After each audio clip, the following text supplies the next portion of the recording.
భద్రాద్రి కొత్తగూడెం జిల్లా బొగ్గొడ్డ ప్రాంతంగా పిలువబడే ఇల్లందు ప్రాంతంలోని హజరత్ నాగుల్ మీరాకు సంబంధించినటువంటి ఈ యొక్క దర్గా ఉంది. ఈ యొక్క దర్గాకి సంబంధించి చాలా వరకు కూడా గత 30 సంవత్సరాల పైగా కొలిచింది, భక్తులు కొలిచింది కొంగు బంగారంగా ఇక్కడ విరాజిల్లుతూ ఉంది. అనేక సంవత్సరాల నుంచి కూడా చాలా వరకు భక్తులు వివిధ ప్రాంతాల నుంచి స్వయంగా వెలిసినటువంటి ఈ యొక్క హజరత్ నాగుల్ మీర్ చాదర్ దగ్గరకు వచ్చేసి చాలామంది భక్తులు కూడా తమ యొక్క ఇష్టమైన దేవుని చేసుకుంటూ అక్కడ నుంచి వాళ్ళు మొక్కులు చెల్లించుకునే నేపథ్యం ఉంది. అది ప్రతి సంవత్సరం కూడా ఘనంగా ఉత్సవాలు కూడా సుమారు ఇతర రాష్ట్రాల నుంచి భక్తులు కూడా రావడంతో పాటుగా ఇక్కడ ఉన్న ప్రజాప్రతినిధులు, మంత్రులు, కలెక్టర్లతో సైతం వాళ్ళు హానరబుల్ చేసుకొని ఇక్కడికి వచ్చేసి ఈ యొక్క పవిత్రమైన ఉత్సవాల్లో కూడా పాల్గొనేటువంటి ఆచారం కూడా ఉన్నది. గత 30 సంవత్సరాలు జరుగుతున్నటువంటి ఈ యొక్క హజరత్ నాగుల్ చాదర్ సంబంధించిన విషయం చూసుకుంటే కనుక ప్రత్యేకత ఉంది.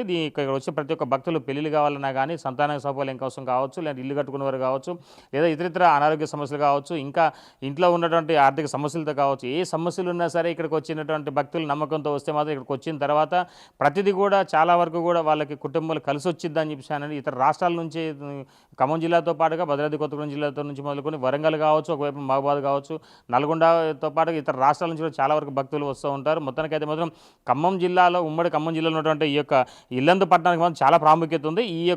ఈ నాగుల మీర దర్గా ఉండటం వల్ల ఈ ప్రాంతానికి ప్రత్యేకత కూడా ఉంది. 2 కిలోమీటర్ల నుంచి కూడా మేర చూసుకుంటే కనుక అంటే ఊరు ప్రారంభం నుంచి ప్రత్యేక శ్లోకాలతోటి ప్రత్యేక బోర్డులు ఏర్పాటు చేసుకొని ప్రతి ఒక్క మనిషికి సంబంధించిన ప్రతి ఒక్క కొటేషన్స్ కూడా అందంగా వీళ్ళు రోడ్డు పక్కన బోర్డ్స్ ఏర్పాటు చేస్తూ ఉన్నారు. మొత్తంగా మనం ఇక్కడ దర్గా దగ్గర ఉన్నాం ఇప్పుడు మనం చూసుకోవచ్చు. పెళ్లిగాని యువకులకు మాత్రం ప్రత్యేకంగా ఇక్కడికి వచ్చి మొక్కుంటే ఆ కానుకలు సమర్పించుకుంటా అని చెప్పని సారే చీర పెట్టేసి ఇక్కడ ఉన్నటువంటి వాళ్ళకి మొత్తం ప్రత్యేకంగా చేస్తూ ఉంటాం. మరోవైపు చూసుకుంటే కనుక ఇక్కడ మళ్ళీ అంటే ముస్లిం సాంప్రదాయ ప్రకారం ఇక్కడ అంటే వాళ్ళు నమాజ్ దువా చేసుకునే సమయంలో కావచ్చు, ఇంకా ఇతర ప్రత్యేకమైనటువంటి ఇక్కడికి వచ్చినటువంటి భక్తులకు కుల మతాలకు అతీతంగా ఒకవైపు Hindu or Muslim or Christians కూడా ఈ యొక్క ప్రాంగణానికి వచ్చేసి చాలా తమ మొక్కులు చెల్లించుకుంటున్నారని చెప్తున్నారు ఇక్కడ తెలుస్తూ ఉంది. మరోవైపు చూసుకోవచ్చు చాలా క్లియర్గా పుచ్చకాయ మీద నాగేంద్రుని పెట్టేసి అక్కడ ఒక దండ వేసి అక్కడ నుంచి కూడా చాలా వరకు కూడా అంటే ఒక గులాబీ వాటితో పాటుగా ప్రత్యేకంగా ఒక అలంకరించినటువంటి అలంకరణతో ముందుకు వచ్చిన నేపథ్యం. దీనికి సంబంధించి మనం ఇప్పుడు ఇక్కడ ఉన్నట్టు నిర్వాహకులతో మనం మాట్లాడుతుందాం. సార్ జనరల్గా దీనికి ప్రత్యేకతలు ఏంటి? ఈ నాగుల చాదర్కి సంబంధించిన నాగుల మీర చాదర్కి సంబంధించిన దానిపై సత్యనారాయణపురం నాగుల మీర మౌలా చాంద్ దర్గా షరీఫ్ అనేక కోరుకున్న కోరికలు నెరవేరుస్తుంటాయి. కుల మత భేదాలు లేకుండా అందరూ బాయి లేక అందరూ కలిసిమెలిసి పని చేసుకుంటూ పోతుంటాడు. చాలా నమ్మకంగా హజరత్లా అడుగుజాడ నడుచుకుంటూ వారి దీవెనాలతో ముందుకు సాగుతుంటాం. చాలా నమ్మకంగా వస్తున్నాం. ఇక్కడ ఉన్నటువంటి పర్సన్ పేరు ఏంటి? అతను ఇప్పుడు ఢిల్లీ వెళ్ళారని చెప్పి అంటున్నారు. అసలు ఎందుకు ఇక్కడ ఉన్న ప్రత్యేకత స్వయంభుగానే వెలిసిందా, లాంటిది ఏ దేవుడు అనుకోవచ్చు? ఒక హిందువా, ముస్లిమా, క్రిస్టియనా? స్వయంగా వెలిసిందే. ఇక్కడ ఎవరు తీసుకొచ్చి పెట్టింది కాదు, స్వయంగా ఇక్కడ వెలిసింది.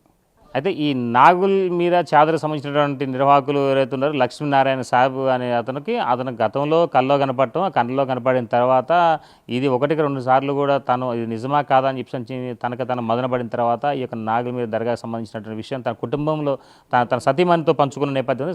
సతీమణి మనతో పాటు ఉంటే మనం మాట్లాడుతుంటాం. అమ్మ, అసలుకి ఎప్పుడు ఈ నాగుల్ మీర దర్గా ఈ ప్రారంభమైంది? దీనికి గల కారణం ఏంటమ్మా? కారణం ఏంటంటే మా సారు ఇక్కడికి వచ్చేటోళ్ళండి. ఇక్కడ మరి ఊగా మా అట్లా వీళ్ళందరూ వచ్చి ఇక్కడ సాయిబు ఉన్నాడు అని చెప్పేటోళ్ళు. ఇక అక్కడి నుంచి అందరూ ఇక తెలిసిన వాళ్ళు అందరూ వచ్చేటోళ్ళు. ఇక అట్టనే ఇక సాయిబు చెప్పుడు మొదలుపెట్టిండ్రు. ఇక అంతే. అంటే ఈయన అప్పుడు మీ సార్ ఏం పని చేసేవాళ్ళు? అప్పుడు కాలరీ జాబ్ చేసేటోళ్ళు, సింగరేణి. ఇంతకుముందు ఫస్ట్ ఇల్లు ఉండే, ఇక అక్కడి నుంచి మళ్ళీ ఇక్కడికి వచ్చేసినాం మేము. మొత్తానికి సాయిబు వచ్చేసాం. ఇక ఇక్కడే ఆయన పూజలు అన్నీ పొద్దున్నైతే ఇక ఇక్కడే ఉంటారు. ఎన్నిసార్లు ఇక్కడ పూజలు నమాజ్ చేస్తారమ్మా? ఇక్కడ నమాజ్ అంటే మీరు హిందూ కదా, హిందూగా అయినప్పుడు మీకు నాగుల మీర స్వామి మీకు కనపడటం అనేది ఎట్లా ఇదంతా అయింది? అంటే ఇక మా సార్కి తెలుసు కండి, మనకేం తెలుసు, మాకు ఎక్కువ తెలియదు కదా అది. సో మరి ఎంతమంది భక్తులు వస్తూ ఉంటారు వారం ప్రతి శుక్రవారం? ప్రతి శుక్రవారం ఒక 30 మంది, ఒక 20 మంది అట్లా వచ్చేస్తారు. మా పిల్లలు మాత్రం ఉంటారు, ఒక 30 మంది 40 మంది దాకా ఉంటారు పిల్లలు. మొత్తం ఒక 100 మంది ఉంటారు. సాయంత్రం దాకా కూడా వస్తూనే ఉంటారు, వెళ్తూనే ఉంటారు. ఒక్కళ్ళు ఇద్దరు అని కాదు, చాలా మంది వస్తుంటారు. అంటే వాళ్ళకి కలిసి వస్తుంది, మాకు ఈడ మొక్కుకుంటే మంచిగా అవుతుంది అంటారు కాబట్టి వాళ్ళు వస్తారు. ఇక అది. అంటే ఇప్పుడు ఎన్ని సంవత్సరాల నుంచి ఉందమ్మా ఇక్కడ? ఇక్కడ దగ్గర 30 సంవత్సరాలు కావచ్చు, 20-30. ఉరుసు ఉత్సవాలు అప్పుడు కూడా బయట నుంచి వస్తున్నారని చెప్పి అంటున్నారు. అప్పుడు ఎన్ని వేల మంది వచ్చి ఉంటారు? అప్పుడు ఉంటారు బాగానే, ఒక 3,000-4,000 5,000 మంది దాకా వస్తుంటారు. ఉరిసప్పుడు అందరూ వస్తూనే ఉంటారు. ఇప్పుడు మీ లాంటి వాళ్ళు కూడా వచ్చి ఇట్లా అడుగుతూ ఉంటారు. మీరు లాంటి వాళ్ళు కూడా అందరు తీసుకొని వెళ్తూ ఉంటారు. వెళ్ళి మళ్ళీ వాళ్ళు కూడా ఇట్లే మీరు ఎట్లా తీసుకొని వెళ్తారో వాళ్ళు కూడా అట్నే వచ్చి తీసుకొని వెళ్ళిపోతారు. వెళ్ళిపోయి మళ్ళీ ఒక వారం 10 రోజులకి మళ్ళీ ఊరుసు అనగానే మళ్ళీ వచ్చి మళ్ళీ ఇదంతా చూసుకొని వాళ్ళు తీసుకొని వెళ్ళిపోతారు. ఇంతవరకు మనం ఒకసారి మనం భక్తులతో మాట్లాడుతుందాం. అమ్మ మీరు ఎక్కడి నుంచి వచ్చారు? ఏందమ్మా ఒకసారి మాది ఖమ్మం దగ్గర నేలకొండపల్లి అండి, మా అమ్మగారి ఇల్లు. అదే ఇంకా ఆటోలో ఒకసారి ఖమ్మం ఆటోలో వస్తుంటే ఇళ్ళ నుంచి వెళ్తుంటే ఇలాగ ఆటోలో ఇక్కడి నుంచి వచ్చిపోతున్న భక్తులు చెప్పారు. అది తెలుసుకొని మేము ఈరోజే మొదట రావడము. వచ్చాము, బాబా గారు లేరు, మొక్కుకుంటే ఇలాగా ఇక్కడే మొక్కుకున్నా అవుతుంది అన్నారని వచ్చాము. స్వామివారి దర్శనం చేసుకొని సో మొత్తానికి చూసుకోవచ్చు, చాలా వరకు భక్తులు కూడా ఇక అంటే వాళ్ళ కుటుంబ సభ్యులతో కలిసి ఒకవేళ సెలవు దినాలు కావచ్చు, శుక్రవారం పూట కావచ్చు, ఎక్కువగా కూడా ఇక దర్గాకి రావడం, దర్గాకి వచ్చిన తర్వాత ఇక్కడ ఆ ప్రత్యేక ప్రార్థనలు చేసుకున్న తర్వాత అనంతరం మళ్ళీ ఇక్కడ నుంచి వాళ్ళకి మంచి జరిగిన తర్వాత మళ్ళీ ఇదే దర్గాకి రావడం, ఇక్కడికి వచ్చిన తర్వాత చాలా వరకు మొక్కులు చెల్లించుకున్న నేపథ్యం కూడా మరి కొంతమంది భక్తులు కూడా మనం మాట్లాడి చూద్దాం. ఒకసారి మీరు ఎక్కడి నుంచి వస్తున్నారు? మీరు గతంలో కూడా ఇక్కడికి వచ్చిన సందర్భాలునే ఏమన్నా మీకు మేలు జరిగినాయా? మంచిగా జరిగినాయి సార్. మాకు ఎక్కడి నుంచి వస్తున్నారు? పాలవంచి నుంచి వచ్చినాం మేము. మంచిగా జరిగింది. ఇదివరకు 10 పనులు చేసుకుని అటు ఇటు తిరిగేటోడిని. కాకపోతే ఏంటంటే వాళ్ళు ఏంటంటే కొద్దిగా మంది ఆడటం, అటు ఇటు వాటి వెళ్ళటం, కొంచెం నాకు ఇక్కడికి వచ్చిన తర్వాత మనశ్శాంతిగా ఉంది. మా వాళ్ళు చుట్టుపక్కల వాళ్ళు వీళ్ళు కూడా చెప్తా ఉంటే ఇక్కడికి వచ్చిన కానీ కొంచెం ప్రశాంతంగా ఉంది. ఫస్ట్ ఒక్కడనే వచ్చిన తర్వాత ఫ్యామిలీతో వచ్చాను. నెక్స్ట్ పిల్లగాళ్ళు 2 పట్టుకొని ఇప్పుడు 4తో వస్తాను ఇప్పుడు. Okay sir. సంవత్సరం ఉరుసు ఉత్సవాలు అప్పుడు కానీ మామూలు టైం వస్తారా?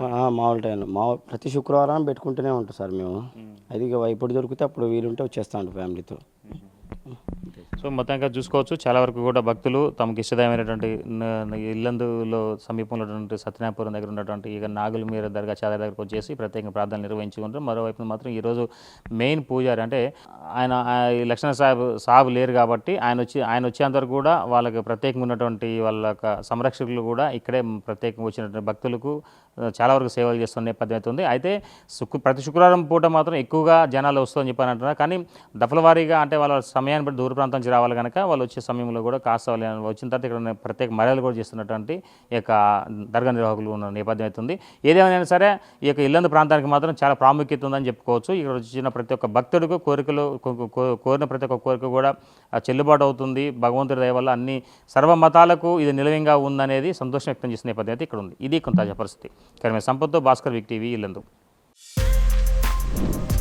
For more videos like this, subscribe Big TV channel.